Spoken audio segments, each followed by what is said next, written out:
Olá, boa noite. Estamos começando o programa Não é Bem Assim e hoje nós vamos falar sobre o Conselho Municipal do Idoso aqui de Montenegro. Aqui no programa eu recebo a Beatriz Gisconzi, que é presidente do Conselho, e também o Major Dutra, que é vice-presidente. Muito obrigada pela presença de vocês aqui no programa, para a gente entender um pouco mais desse conselho aqui na cidade. Muito obrigada. A gente que agradece o convite, né? E estamos aqui para... Não sei se vamos poder informar bem o que vocês desejam, mas a tentativa é essa, né? A gente quer conhecer mesmo como é que funciona o trabalho. Então vamos lá, né? O que é o Conselho do Idoso, né? Como é que funciona um conselho voltado ao idoso? O Conselho do Idoso foi criado em agosto de 2005, né? Com uma lei municipal 4248, e é um órgão vinculado à SMAD, que é a Secretaria Municipal de Habitação, Desenvolvimento Social e Cidadania, né? Ele é vinculado a esta secretaria. Ao todo tem 28 conselheiros, são 14 titulares e 14 suplentes. São 7 órgãos governamental e 7 órgãos não governamental. Qual é a finalidade do conselho? Trabalhar junto ao idoso. Como sempre diz o meu vice, o major, não é só apagar o incêndio, né, das denúncias, né? É tentar trabalhar com o idoso, mas muito mais do que o idoso com a família. Porque o mais importante, né, é a família que tem que ter esse senso de responsabilidade, de carinho, de atenção com o seu idoso. Se a família puder acompanhar o seu idoso sempre, ele vai viver mais, vai ser mais feliz e vai ter uma qualidade de vida melhor. Então, isso é uma das metas do Conselho, né? Fazer com que a família saiba o quanto é importante esse idoso que ela tem em casa. É importante, é necessário, de repente, que na cidade ter um conselho voltado mesmo ao idoso.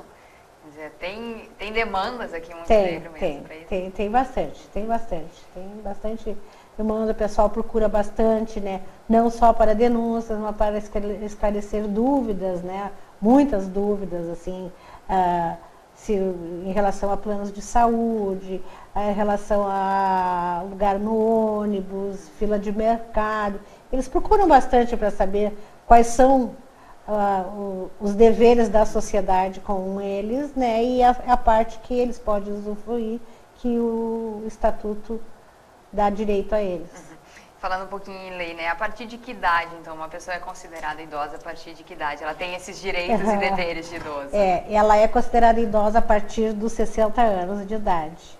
E direito à passagem grátis, né? A partir dos 65. Quer dizer, isso tudo é trabalhado aí com vocês, né? Essas demandas. O que já foi feito aí por vocês no Conselho, assim, em termos de demanda? Essa questão de auxílio mesmo? O principal, assim, trabalho de vocês? O que a gente está fazendo, até o Major trouxe ali, são nossos planos de meta, né? Na realidade, até o ano passado a gente trabalhava em cima de algumas demandas, né, que apareciam, e esse ano nós tentamos fazer com que a gente estabelecesse algumas metas, né, e essas metas discutidas junto aos conselheiros, no sentido do que nós podemos fazer para mudar isso, né? Não adianta, nós sabemos que maus tratos, a necessidade daqui a pouco de dar maior informação para o idoso e mobilizá-los, fazer com que o jovem encare a figura do idoso de uma forma diferenciada, né, nos bancos escolares. Então, nós pensamos como nós vamos chegar a essa condição.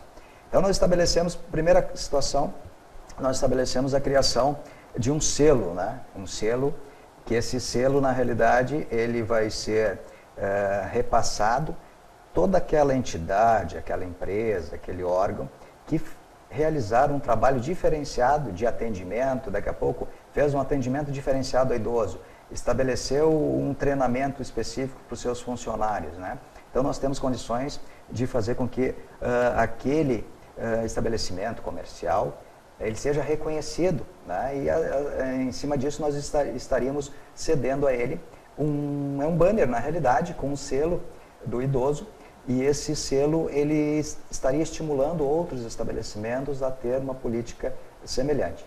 Para o jovem, nós fizemos um trabalho já diferenciado na Escola Delfina, né, onde os conselheiros foram lá e fizeram reuniões, palestras, né, falando sobre, não tanto a questão do estatuto, mas sim relacionado a mais os valores, né, do jovem com relação ao idoso, questões familiares, essa discussão levar para eles que eles serão os idosos, né, de amanhã e estabelecer essa relação. E outras demandas que nós fizemos, a questão de estabelecer também datas específicas com local específico, né, para um atendimento, caso alguém queira levar uma demanda, fazer uma determinada denúncia, né, sobre maus tratos, enfim. Mas eu sempre digo assim, as nossas relações familiares que nós temos que trabalhar, né? Nós temos que trabalhar mais com essas relações familiares e para isso até nós estabelecemos junto ao jovem a criação de uma página, né, no Facebook, onde colocamos muitas questões de valores, né? Tentamos colocar, fazer com que o pessoal, estamos ainda na condição de divulgar isso, né? Conselho Municipal do Idoso de Montenegro, a página específica do Facebook, e estamos de forma incipiente ainda, iniciando esse trabalho, vamos ampliar esse trabalho, e são um dos objetivos, né, que nós estabelecemos nessas metas, a situação de reuniões, nós estabelecemos segmento mercados, né? Inicialmente, nós somos no mercado IMEC, mercado nacional, né, para que eles criem essas políticas, né? No IMEC até nós fomos surpreendidos, que nós queríamos um trabalho diferenciado e eles prontificaram estabelecer, ao invés de uma caixa preferencial, que normalmente estabelece, mas uma caixa exclusiva, né? Então, eles estão trabalhando para isso, né, nesse sentido. Nós fizemos com a ACI também um contato, para que estimule todo o comércio local para ter políticas específicas. Agora nós temos uma reunião específica.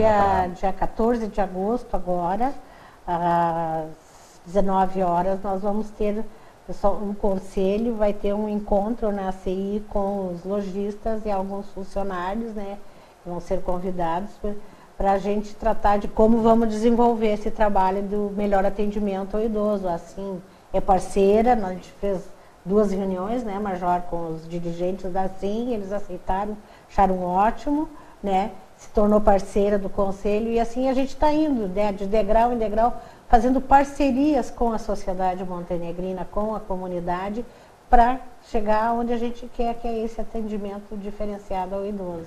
Esse respeito tem que ser um trabalho em conjunto, né? Não pode ser um trabalho só com o idoso mesmo.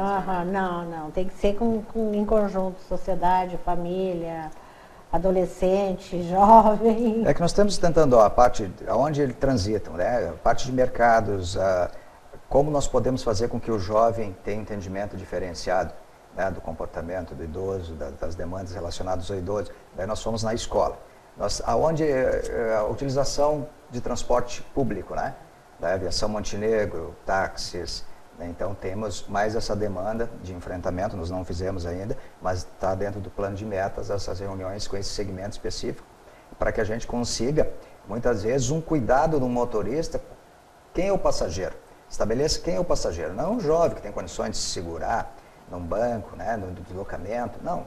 Uma pessoa fragilizada, uma pessoa que, né, que a sua motricidade já não é plena, então ela tem condições aí daquele motorista visualizar isso, tá? Então, para ele visualizar isso, a empresa dele tem que estimular essa condição, tá? Os próprios bancos a gente já sabe que já tem trabalhos diferenciados, né, com relação ao atendimento ao idoso, mas efetivamente aquele trabalho disponibilizado é o ideal, não é o ideal, o que precisaria, né? Então tem todo esse contexto nosso aí que a gente está tentando buscar para reduzir, né, buscar fazer com que o idoso exercite, né, os seus direitos, continue na condição de cidadão, que é na realidade ele que continua pagando, né, impostos a todo momento, e ele exerce os seus direitos, claro, assim como as suas obrigações, né? Não se deixa, à medida que se chega aos 60 anos, não deixa de ter a sua obrigação como cidadão, mas vamos fazer com que esses seus direitos efetivamente sejam conquistados. Falaste nessa relação também dos jovens com os idosos. Quer dizer, cada vez mais acho que tem sido feito ações, né, de aproximação entre essas gerações. Isso muda também o comportamento do jovem perante o idoso, Sim, na questão sim. realmente de respeito, de Acho que é uma enxergar questão mesmo. de conversar com o jovem, de esclarecer, né, mostrar para ele que ele vai ser o idoso do futuro. O que ele pode fazer pelo idoso hoje, ele vai gostar de receber no futuro. Essa relação não precisa ser tão fria, tão distante como acontece em algumas famílias, né? Que o idoso ele gosta de ser útil, ele gosta de receber carinho, né? Então tem que fazer um elo entre o jovem e o idoso para que eles sigam juntos, né? Trilhem junto o caminho e não haja atrito entre eles. E hoje existe uma sociedade de idoso bastante ativa, né? Sim, não viagens. se fica mais em casa, não, né? Não. Isso também o tá idoso relacionado. viaja, ele passeia, ele cuida de neto. Existem casos de alguns idosos que até sustentam a família, né? Que são um vínculo financeiro de algumas famílias, né? É o idoso, é o que ele ganha, que ajuda de repente uma neta, que é mãe solteira, não tem para onde ir, vai morar com os avós, né? É bem... A realidade mudou aí nesses anos aí todos. É. E essa questão de quem estiver nos assistindo, de repente, quiser contribuir com o trabalho de vocês no Conselho, como é que faz? Como vocês se reúnem? Com que frequência? Onde também acontece A isso? gente se reúne em todas as primeiras terças do mês lá na Estação Cultura, né, com a reunião ordinária, né. Se há necessidade, se faz a reunião extraordinária, né, e pode agendar junto com a secretária dos conselhos pelo telefone 632, né, 1987, a Elzira. Se quer conversar com algum conselheiro, coisa, agenda lá com ela, a gente vai até lá e marca. Amanhã de tarde eu vou estar lá a tarde toda, que tem atendimento para ser feito, né? Essa participação da comunidade é bem-vinda aí para o trabalho de vocês? Muito bem-vinda, né? A gente já foi procurado também pelos parceiros voluntários, né? Pelas tribos, que eles querem desenvolver um trabalho, né? Porque eles desenvolvem um trabalho de recreação, né? Junto às casas asilares, né? As LPIs, como se diz. Mas eles querem participar mais, então a coordenadora, a dona Ede, nos procurou, né? Para a gente fazer uma reunião. Então, devagarinho a gente está indo e estamos agregando, né, Major? O nosso objetivo é a gente fazer com que haja uma mudança de comportamento. Não adianta medidas paliativas, né, que sejam o assistencialismo faz parte do contexto, mas não pode ser a prioridade com relação a isso. Então nós precisamos fazer com que as pessoas tenham, o jovem principalmente, né, os familiares, tenham um comportamento diferenciado olhando o amanhã, né? Esse é o objetivo nosso, e fazer com que esse comportamento esteja atrelado a resgate de alguns valores já perdidos, né? Hoje o idoso tem uma importância na sociedade, né? Que talvez alguns anos passados aí já não se tinha, não se dava esse valor, né? Isso é também resultado de um trabalho. Ele também tem conhecimento dessa importância que ele tem, né? Que no passado também acho que ele não se dava conta, né? Hoje ele se dá conta que ele é importante. De uma valorização pessoal mesmo. Então tá, no próximo bloco a gente continua falando dos direitos e deveres dos idosos, falando de outras atividades aí desenvolvidas por vocês. A gente vai para um rápido intervalo, mas assim volta já.